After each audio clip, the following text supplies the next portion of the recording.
자, 그래서 이 CRM의 목적이라고 하는 건 여기처럼 세 가지가 있는데요. 첫 번째는 기존 고객의 유지. 그리고 이제 두 번째는 신규 고객을 확보하는 거. 그리고 이제 마지막으로 제일 중요한 겁니다. 고객 수익성이라고 하는 걸 극대화시키는 거. 자, 그래서 많은 분들이 저한테 질문을 합니다. 기업에 계신 분들이. 교수님, 신규 고객하고 기존 고객하고 누가 더 중요합니까? 이렇게 저한테 물어보시는데, 물론 제품이나 어떤 기업 상황에 따라서 다르긴 하겠지만, 그죠? 일반적으로 지금처럼 경쟁이 치열하고, 그죠? 그리고 이렇게 변화가 빠른, 그죠? 그런 상황에서는 기존 고객이 더 중요합니다. 그래서 여러분들이 자원 배분을 하실 때에도 기존 고객이 7, 그죠? 그리고 이 신규 고객이 3. 근데 많은 기업들이 이걸 반대로 하는 경향이 있는 것 같아요. 그렇게 하면 안 됩니다. 그죠? 그 이유가 세 번째, 이 고객 수익성이라고 하는 부분, 그죠? 이 부분하고도 연결이 되는 겁니다. 기존 고객을 유지하는 거는 이 신규 고객 창출보다 비용이 5분의 1밖에 안 듭니다. 그죠? 신규 고객 창출이 훨씬 비용이 많이 들어갑니다. 그러니까 그러다 보니까 기업의 수익성이라고 하는 게 안 좋아지겠죠. 그죠? 그런 이 세 번째, 기업의 그 고객 수익성이라고 하는 걸 만들어내기 위해서도 기존 고객을 관리하는 게 매우 중요하다고 하겠습니다. 그래서 CRM은 신규 고객 창출이라고 하는 부분도 있지만 기존 고객 유지라고 하는 게 훨씬 중요하다. 그렇게 생각을 하시면 되겠습니다. 자, 그래서 이제 이 고객 중심의 관계 관리 프로세스라고 하는 거에서 우리가 명심할 건 고객 중심의 사고를 가지고, 그리고 고객 중심적인 기업 문화를 만들고, 그죠? 이게 전제가 돼야 돼요. 이 두 개가 없이 우리가 이 CRM이라고 하는 게 1990년대 말, 그죠? 그때 이제 90년대에 온라인 뱅킹 뭐 이런 게 시작이 되면서 은행 쪽에서 이 CRM을 제일 먼저 도입을 했어요. 그리고 이제 2000년대 넘어오면서 제조업으로 이렇게 번져나갔죠. 근데 그때는 이 두 가지가 없었어요. 고객 중심적 사고, 그리고 고객 중심적 기업 문화.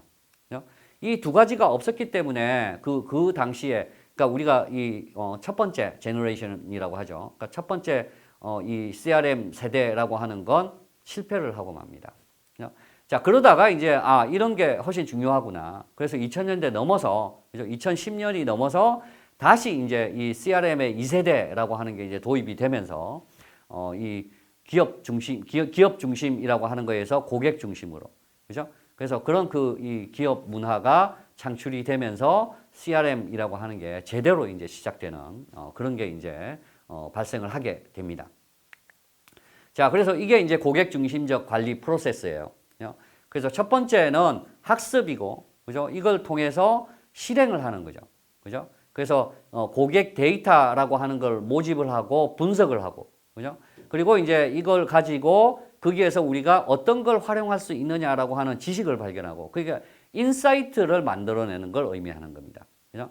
그러니까 그걸 이제 기업에 어떤 식으로 이제 적용할 것인가, 그 계획을 하고, 그죠? 그리고 고객하고의 상호작용을 통해서 실행을 하는, 그죠? 이게 이제 CRM입니다. 그죠? 근데 우리가 최근에 말하는 빅데이터라고 하는 것도 비슷합니다. 그죠? 고객 정보라고 하는 걸 구축을 해서, 그죠? 그게 이제 빅이죠, 빅. 말 그대로. 그죠?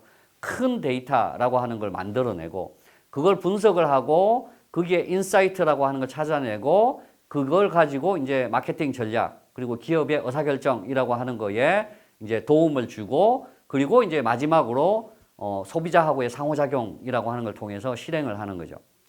근데 많은 기업들이 빅데이터를 가져오는 거, 그죠? 그리고 이제 이걸 가지고 분석하는 거, 이것까지는 잘해요.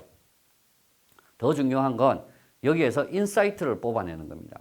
그죠? 그리고 이제 그 인사이트를 가지고 어떻게 적용할 거냐. 그죠? 이 부분이 훨씬 중요합니다. 근데 최근에 이 빅데이터라고 하는 부분이 너무 분석이라고 하는 거에 초점을 맞추고 있는 것 같아요.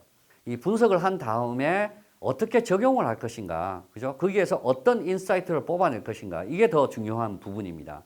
그러니까 우리가 너무 정량적인 숫자에만 이렇게 몰입을 하는 경향이 있는데 정성적인 게 훨씬 더 중요합니다. 그죠? 그래서 어떤 인사이트를 가지고 이걸 어떻게 적용할 것인가. 이걸 고객들은 어떻게 받아들일 것인가, 그죠? 그런 부분에 대해서 훨씬 신경을 많이 써야 되겠습니다.